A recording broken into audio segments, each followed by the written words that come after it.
Mark సువార్త 8వ అధ్యాయం.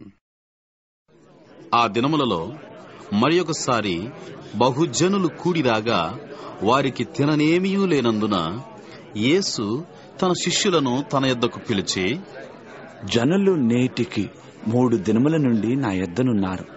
వారికి తిననేమియూ లేనందున నేను వారి మీద కనికరపడుచున్నాను. నేను వారిని ఉపవాసముతో తమ ఇండ్లకు పంపివేసిన ఎడల మార్గంలో మూర్ఛపోదురు. వారిలో కొందరు దూరం నుండి వచ్చి ఉన్నారు అని వారితో చెప్పెను. అందుకు ఆయన శిష్యులు, ఈ అరణ్య ప్రదేశములో ఒకడెక్కడ నుండి రొట్టెలు తెచ్చి వీరిని తృప్తిపరచగలడు అని ఆయనను అడిగిరి. ఆయన, మీ యొద్ద ఎన్ని రొట్టెలున్నవి అని వారిని అడుగగా వారు 7. అప్పుడు ఆయన, నేల మీద కూర్చుండుడి అని జనులకు ఆజ్ఞాపించి ఆ 7 రొట్టెలు పట్టుకుని కృతజ్ఞతాస్తుతులు చెల్లించి విరిచి వడ్డించుటకై తన శిష్యులకిచ్చెను. వారు జనసమూహమునకు వడ్డించిరి. కొన్ని చిన్న చేపలు కూడా వారి యొద్దనుండగా ఆయన ఆశీర్వదించి వాటిని కూడా వడ్డించుడని చెప్పెను. వారు భోజనము చేసి తృప్తి పొందిన మీదట మిగిలిన ముక్కలు 7 గంపల నిండా ఎత్తిరి. భోజనం చేసిన వారు ఇంచుమించు 4,000 మంది. వారిని పంపివేసిన వెంటనే ఆయన తన శిష్యులతో కూడా దోణి ఎక్కి దల్మనూతా ప్రాంతములకు వచ్చెను. అంతటా పరిసయ్యులు వచ్చి ఆయనను శోధించుచు ఆకాశము నుండి ఒక సూచక్రియను చూపుమని ఆయనను అడిగి ఆయనతో తర్కింపసాగిరి. ఆయన ఆత్మయందు పెద్ద నిట్టూర్పు విడిచి, ఈ తరము వారు ఎందుకు సూచక క్రియను అడుగుచున్నారు? ఈ తరమునకు ఏ సూచక క్రియయు అనుగ్రహింపబడదని నిశ్చయముగా మీతో చెప్పుచున్నాను అని చెప్పి వారిని విడిచి మరలా దోణి ఎక్కి అద్దరికి పోయెను. వారు తినుటకు రొట్టెలు తెచ్చుటకు మరచిరి. దోణిలో వారి యొద్ద ఒక్క రొట్టె తప్ప మరేమీ లేకపోయెను. ఆయన, చూచుకొనుడి, పరిసయ్యుల పులిసిన పిండిని గూర్చియు హేరోదు పులిసిన పిండిని గూర్చియు జాగ్రత్త పడుడి అని వారిని హెచ్చరింపగా వారు తమ యొద్ద రొట్టెలు లేవే అని తమలో తాము ఆలోచించుకొనిరి. యేసు అది ఎరిగి, మన యొద్ద రొట్టెలు లేవే అని మీరెందుకు ఆలోచించుకొనుచున్నారు? మీరింకనూ గ్రహింపలేదా? వివేచింపలేదా? మీరు కఠిన హృదయము గలవారు ఉన్నారా?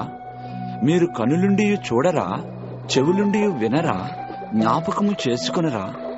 నేను ఆ 5,000 మందికి 5 రొట్టెలు విరిచి పంచిపెట్టినప్పుడు మీరు ముక్కలు ఎన్ని గంపల నిండా ఎత్తితిరి అని వారిని అడిగాను. వారు 12 అని ఆయనతో చెప్పిరి. ఆ 4,000 మందికి 7 రొట్టెలు నేను విరిచి పంచిపెట్టినప్పుడు ముక్కలు ఎన్ని గంపల నిండా ఎత్తితిరి అని ఆయన అడుగగా వారు 7. అందుకు ఆయన, మీరింకనూ గ్రహింపలేదా అని అనెను. అంతలో వారు బేత్సయిదాకు వచ్చిరి. అప్పుడు అక్కడి వారు ఆయన యొద్దకు ఒక గుడ్డివాణ్ణి తోడుకుని వచ్చి వాని ముట్టవలనని ఆయనను వేడుకొనిరి. ఆయన ఆ గుడ్డివాని చెయ్యి పట్టుకొని ఊరి వెలుపలికి తోడుకొని పోయి వాని కన్నుల మీద ఉమ్మివేసి వాని మీద చేతులుంచి, నీకేమైనను కనబడుచున్నదా అని వాని అడుగగా వాడు కన్నులెత్తి, మనుషులు నాకు కనపడుచున్నారు. వారు చెట్ల వలె నుండి నడుచుచున్నట్లుగా నాకు కనపడుచున్నారు అనెను. అంతటా ఆయన మరలా తన చేతులు వాని కన్నుల మీద నుంచగా వాడు తేరి చూచి కుదుర్చబడి సమస్తమును తేటగా చూడసాగెను. అప్పుడు యేసు, నీవు ఊరిలోనికి వెళ్ళవద్దు అని చెప్పి వాని ఇంటికి వానిని పంపివేసెను.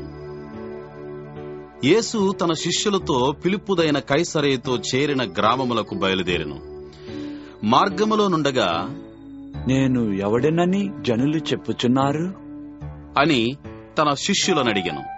అందుకు వారు, కొందరు బాప్తిస్మిచ్చు యోహాను, కొందరు ఏలియా, మరికొందరు ప్రవక్తలలో ఒకడనియూ చెప్పుకొనుచున్నారు అనిరి. అందుకాయన, మీరైతే నేను ఎవడని చెప్పుచున్నారు అని వారిని అడుగగా పేతురు, నీవు క్రీస్తువు అని ఆయనతో చెప్పెను. అప్పుడు తన్ను గూర్చిన ఈ సంగతి ఎవనితోనూ చెప్పవద్దని ఆయన వారికి ఖండితముగా చెప్పెను. మరియు మనుష్య కుమారుడు అనేక హింసలు పొంది పెద్దల చేతను ప్రధాన యాజకుల చేతను శాస్త్రుల చేతను ఉపేక్షింపబడి చంపబడి 3 దినములైన తరువాత లేచుట అగత్యము అని ఆయన వారికి బోధింపనారంభించెను. ఆయన ఈ మాట బహిరంగముగా చెప్పెను. పేతురు ఆయన చేయి పట్టుకుని ఆయనను గద్దింపసాగెను. అందుకాయన తన శిష్యుల వైపు తిరిగి వారిని చూచి, సాతానా, నా వెనుకకు పొమ్ము. నీవు మనుష్యుల సంగతులను మనస్కరించుచున్నావు గాని దేవుని సంగతులను మనస్కరింపకున్నావు అని పేతురును గద్దించెను. అంతటా ఆయన తన శిష్యులను జనసమూహమును తన యొద్దకు పిలిచి, నన్ను వెంబడింపగోరువాడు తన్ను తాను ఉపేక్షించుకొని తన సిలువ ఎత్తుకొని నన్ను వెంబడింపవలెను. తన ప్రాణమును రక్షించుకొనగోరువాడు దాని పోగొట్టుకొనును. నా నిమిత్తమును సువార్త నిమిత్తమును తన ప్రాణమును పోగొట్టుకొనువాడు దాని రక్షించుకొనును. ఒకడు సర్వలోకమును సంపాదించుకొని తన ప్రాణమును పోగొట్టుకొనుట వానికేమి ప్రయోజనం? మనుష్యుడు తన ప్రాణమునకు ప్రతిగా ఏమి ఇయ్యగలుగును? వ్యభిచారమును పాపమును చేయు ఈ తరము వారిలో నన్ను గూర్చియు నా మాటలను గూర్చియు సిగ్గుపడు వాడెవడో వానిని గూర్చి మనుష్య కుమారుడు తన తండ్రి మహిమగలవాడై పరిశుద్ధ దూతలతో కూడా వచ్చినప్పుడు సిగ్గుపడును అని చెప్పెను.